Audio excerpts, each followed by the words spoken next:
Hello and welcome to Hope Follows. I'm so excited to try out this new opportunity with live stream. Oh, well, my guest just appeared. Guest? Let's scoot over a little. So just don't mind us. We're learning how to do this. Thank you, Kurt, for being here today. So Hope Follows is the show. It's a place where we share special stories, true stories of hard things that people go through, but it's the hope that follows. And that's what we bring to you. And the second and fourth Mondays of every month, we have different guests, or we have Dr. Blanco is on the fourth Monday every month. Tonight, I have my wonderful husband, Kurt Kenzler. Hi. Hello.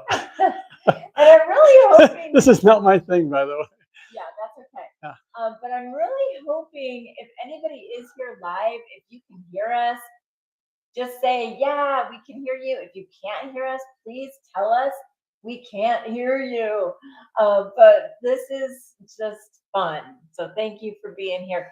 Last month in May, I shared about motherhood. I shared about even the mistakes I made. I wanted to really be open and honest about that. And now it's your turn to share about fatherhood. But I wanted to first start with tell our friend watching your most fun moment as a dad of 4 children. The most fun moment as a dad with 4 children. I suppose it has to include all 4 children. I would suppose. Yes. I think there's different favorites I would have with young children and then adult children. Okay, yeah, you could share your favorite fun times when they're young and when they're older. I think my favorite time, one of them, there's a lot of them, but I think one of them would be when we were in Disneyland and running around with the Fast Pass and trying to figure out what ride we were going to go on next. It was always a bit of an adventure. Oh, what was your favorite ride? Oh, Space Mountain. With them. Oh, yes, yeah, no you guys doubt. have a memory. Oh, yeah. We would just keep trying to maximize the Fast Pass for Space Mountain. Okay, now can you tell the fun yes, time? so that adult children, we took them to Hawaii on vacation. Remember? Oh, why was that your favorite? Well, there was an event that we planned where you have to kayak as a group to this crazy waterfall that was not really remote, but you had to kayak to it and then hike to it.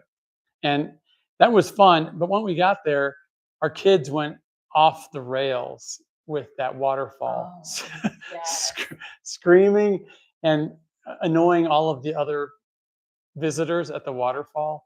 And I realized that these people, these kids were actually my people causing the disruption, but it was fun. It was so fun. Yeah, it was great. Okay, wait, we need you to scoot in. We're getting our audience saying that we need you to scoot in. Who's saying? All right, there we go. That's good. All right. Those are fun moments. Thank you for sharing that. Yes. Okay, well, let's go back to because you are, you have shared your story here on Hope Follows. You shared when you were adopted. That's an incredible story. Friends, if you haven't seen that episode, you definitely should watch it. And that's one of my first. Go to hopefollows.com. Okay, so now we're going to go back to your childhood and tell us about a really special, fun, funny, happy time with your dad. Well, okay, so interesting question. I really don't have that. I don't really have a memory because I was too young really to remember vividly times that were good with him. Because by the time I became old enough to remember things as I am today, he was already sick and kind of failing. Okay, which his father passed away, died of cancer. You were how old? 8 or 9. Okay, and so what about from home movies or pictures, and from what your mom would share? And your sister was 10 years older than you. There was some. Okay, Yeah, I thought there was there were some something things. there. We had a house in St. Louis. I remember him raking leaves into these big piles, Uh-huh. and then the trucks would come and they'd suction up the leaves in St. Louis. And so there was a time where my brother and I were playing in these big leaf piles that he was making, and then we were just kind of messing them up. And he would kind of pretend to get mad, but he was really not mad. And that was kind of fun, jumping in these leaf piles. Another time, he took us on a trip to Lake Michigan at a cottage in the early 70s. I was really small, and Carl and I woke up early. And we Carl went, is your brother. yes, and we wanted to eat cereal. So we found some Count Chocula cereal. Ooh, Yeah, Count like Chocula. Score. I But remember we that. couldn't find the milk, so we put water in it and we ate it with water. My dad came out, "What are you guys doing? Eating your cereal with water?" He said, "Well, we can't find the milk." He said, "It's right here." So it was kind of funny. Oh my goodness. Okay. Well, those are fun moments. And I'm glad you have those memories. Yeah. And I know it was something he and I share is both our dad's names are Jack. And hence our firstborn is Jack. But we also both lost our fathers. I was 16 and you were about 8 or 9. Mhm. Okay. So now my big question, because I really want to share with our friend watching and even have them share this episode with others. So your mom is a single mom. How did she try to fill that gap? Okay. So, yeah, my mom went to college, met my dad in college, never graduated from college because he was going to med school. So, as a single mom, she never remarried. So, she really raised my sister and my brother and I together as a single mom. And what she did for Just gonna note us, that down. okay, thanks. What she did for my brother and I, and somewhat my sister, but she really helped us search out the things that we might be good at in life. So she she put my brother and I in an acting group in Broad Ripple, Indiana, and I was miserable. My brother loved it. And he's Uh, an exceptional actor. yes, she put us both in scouting, and I loved it. My brother hated it. He actually went to scout camp and hated every hour of it. Yeah. So she was very proactive, trying to find things for us to do. The YMCA, scouting, involved in our church, and over time, as we got exposure to different things and different people, we learned to kind of gravitate towards the things that we enjoyed. And so that's how she was able to fill in the gap with your dad not being able to do these activities with you guys. And then, but who within that area, because Scouts was for you, and Hmm. you, I mean, everything we know about you, our family knows about you, is the Scout motto. What is it? Oh, the scout motto is "Be prepared." Yes, be prepared. And many more things you have shared over the years with our children that you learned from Oh, being an Eagle Scout. right. Okay, so tell our friend watching about the men who were part of your life that stepped in to not be a dad, but to be a male role model. Yeah, that was definitely pivotal for me because growing up, you have exposure to a lot of other dads. Like I had exposure to my friends' dads, and that was, it was just kind of haphazard. Most of my friends' dads were, kind of nominal dads, didn't take genuine, like, intentional interest in me. They were just kind of fun because they were my friends' dads. But in scouting was way different because scouting, the people that were involved in scouting, the men that were there, were very much more intentional about young men development. And I know Scouts has kind of a bad rap today for various reasons, but I didn't experience any of the negative that you hear about scouting. It was all super positive for me. And all of the leaders in my troop, the men, the chaplain, Doctor Father Gettelfinger, who was an archbishop at the time, they all made a dramatic impression on me, relevant to uh, character, Mm. integrity, you know, honesty, serving other people, self-reliance. I mean, there's just so many little things that I picked up as this young scout that I didn't realize till later in life. Man, this really shaped me. I mean, it is who you are today as a parent, as a husband, as a business, working in your Hmm. business. It absolutely. Those were some special people in your life. Yeah, so that wasn't coincidental. I think it was just it's the design of scouting. It is by inherently designed to help men help young boys become, those type of attributes. Yeah. Yeah.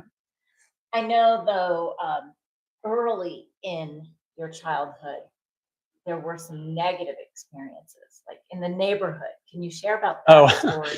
yeah, that was just due to clueless people. When I was in Little League, whoops, a lot of Little League's kind of a interesting sport because a lot of over-involved dads will favor their own kids. Mm, And so I experienced a lot of that playing Little League baseball without a father. I could see a lot of these other kids entitled because their dads were involved in their life and they were, shown privilege and things. It just annoyed me. And yeah. and one thing in particular, we had a neighbor lived next door to us and had a kid my age. So we played in the same league together. And everybody in my neighborhood knew I didn't have a father because you get to know your neighbors in Indiana. Sure. And Yeah. and this one day, this dad was playing catch with his son, and I was out in my backyard, just with my glove, just messing around. And he didn't have the sense to say, "Hey, Kurt, come over and play catch with us." He just would look at me and just ignore me. And I thought, that is just the epitome of clueless parenting with your own kid, to think that you can't invite another person over and share, or fill a lack or a void. Mm. I'm still to this day just dumbfounded at the, I don't even know what the It's word almost is, like blatant, yeah, insensitivity just or lack of blatant leadership, exclusion. just cluelessness and passivity Yeah. is what I saw. It's a person who's failed to take action, even there was something that they could have done right in front of them. Yeah, I mean, it's easy. Just come on over here and play ball, It's so simple, but yet so Yes. few people take the initiative to do something extraordinary like that. Well, with both of us having single moms, widowed mothers, I think we've become more sensitive to that too. When we have Oh yeah. seen children who are in a single parent home, or if we have seen, just single parents too, we try to help them.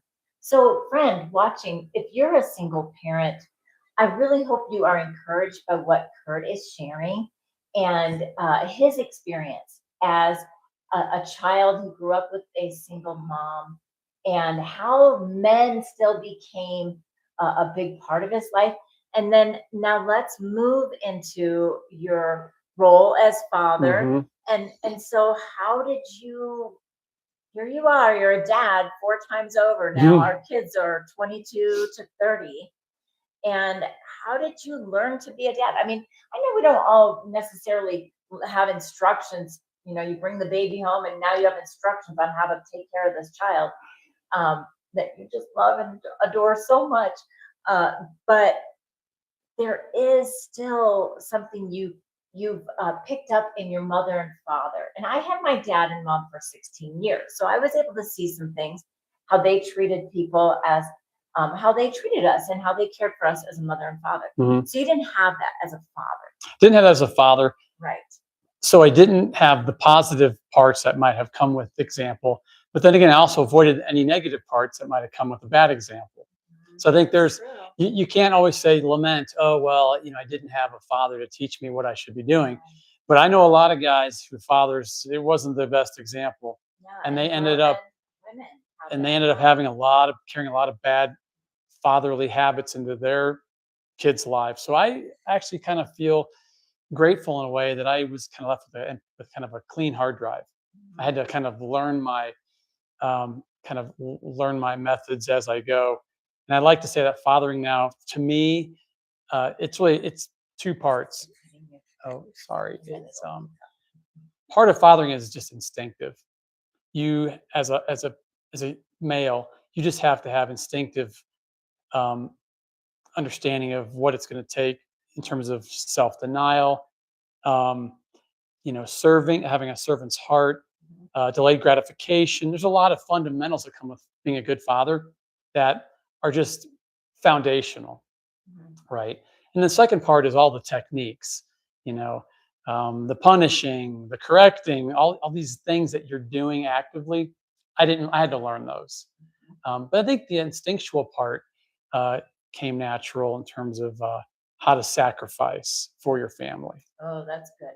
And then you had some men in your life later. So you learned Yeah, you had these men in your life when you were a young boy, and then even into your teenage years. And then when we were married, we had some wonderful mentors in our life that we learned some great qualities of being parents. So, what were some of yeah. I those think moments for you?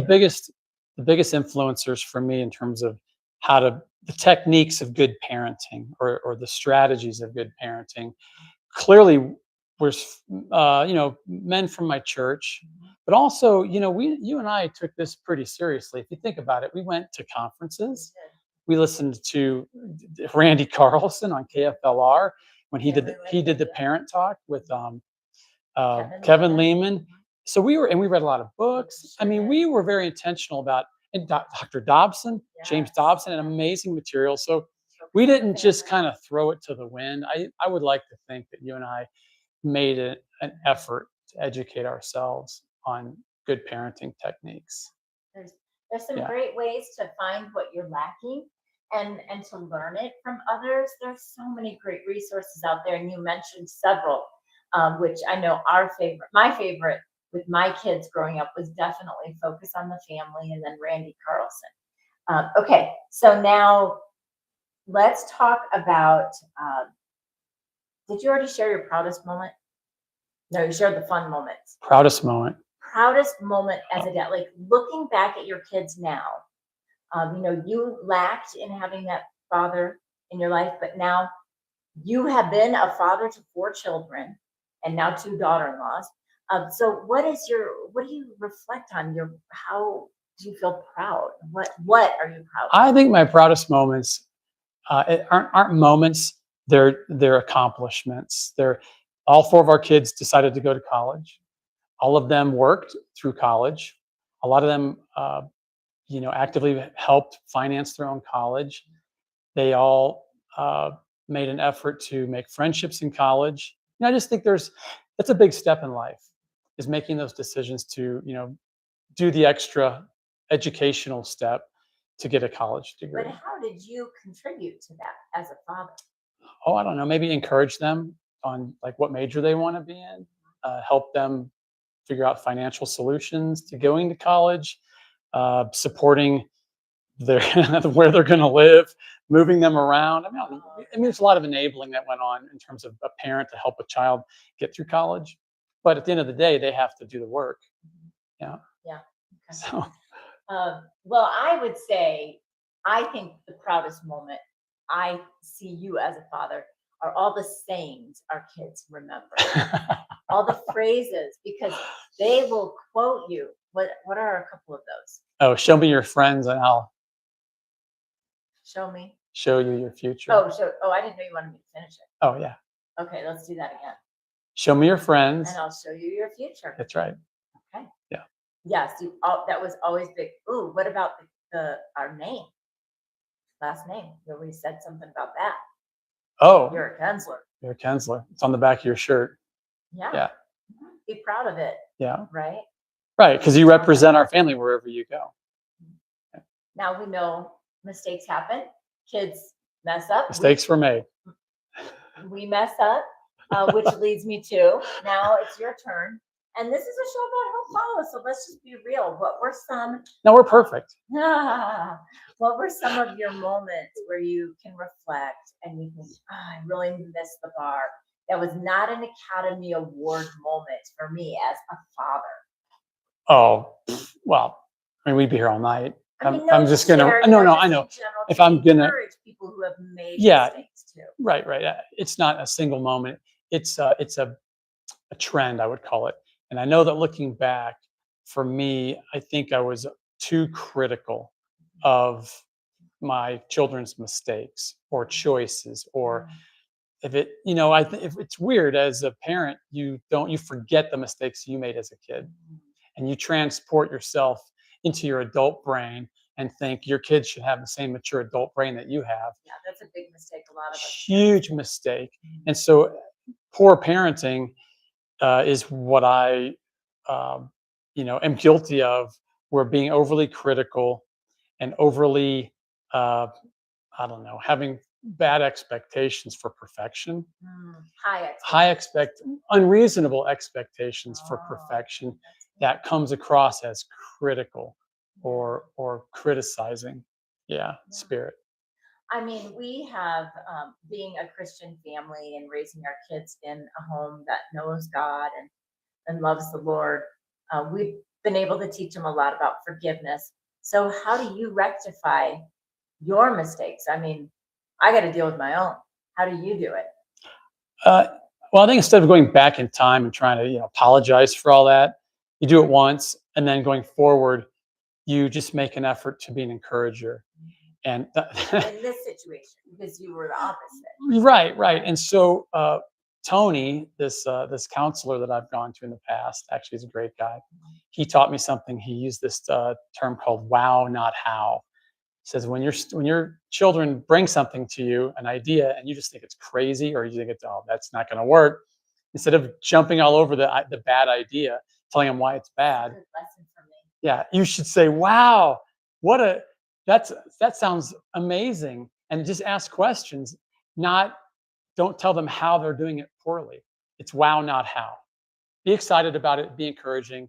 Don't be overly critical and evaluating with everything that they bring to you, because then they'll stop bringing things to you. Ooh, that's true. You change. I remember this example that Randy Carlson would talk about early in your parenting years. It's about rules, and then it becomes about the relationship. Do you remember that? Yeah, and that's a good kind of fundamental kind of thought process. But this in particular was all about when they bring something to you that you think is not a good idea. Don't try to correct it immediately. Just let them just enjoy their idea and Sure. just be excited about it in general. Unless it's a like really horrible idea that is like, And I guess what you do is laugh. I guess, Yeah, yeah. that's how you Then they'll deal know. with Oh, stuff. he thinks that's not a good thing. But that's good, and I'm actually learning that from you right now. And that's one thing is that we have friends, we have family members, we can learn from one another. It doesn't help to keep our challenges a secret. I know many times when we had challenges with our kids, we had families that would pray for us. We had just people in our lives who would speak life into us, that we needed their advice. So if you are a parent and dealing with some struggles, a mom, a dad, and you need someone to talk to, look for someone who is living has fruit on their tree, who is living the fruit. They're not perfect, but they're a person you admire, family, friends. It could be your pastor. I mean, we neglect not going to a pastor as often as we should because they are very wise individuals. Yeah, What are your thoughts I on think that? successful parenting leaves clues, and if you see a family that has problems, but yet has a consistency in the way they treat other people, in the way that their children treat other people, then you can attribute that a lot to parenting. I mean, there's the nature versus nurture. A lot of kids can overcome difficult situations and become great, Oh, successful people. yes. Um, but I think uh, strong families don't happen by accident. They happen very intentionally. Yeah, that's good. We definitely want to put a plug in for intentional living Yeah. with Dr. Randy Carlson. Well, thank you so much for being here, Kurt. And we shared a lot of great information, insight. You shared your heart, Mhm. some hard times, and some beautiful hope. And that's what this is always about. It's about the hope that follows these hard times and helps us to develop and change and grow to be the people that God wants us to be, Mhm. that we're called to be. Well, thanks again, friend, for watching on Hope Follows. And don't forget to tune in here the second and fourth Mondays. Thanks for joining our live stream. Do you have anything else you want to say? No, I enjoyed being here. This is not that doesn't come natural for me. It comes natural for her, You but did it's fun. great. Yeah. did fantastic. Even after I went on a very long hike today. And you're still awake. I can't believe it. I went on a 10-mile, 3,300 feet elevation change hike. And I am tired and sore, but I love Hope Follows, and we are here to bring stories to you, friend. Remember, if you have something to share, you have a story, please reach out to me. Go to hopefollows.com. On the website, you can get all kinds of great resources. Julie Kenzler, Julie Kenzler. It's right there on the YouTube channel. At gmail.com. Please share your story that you would like to highlight on Hope Follows.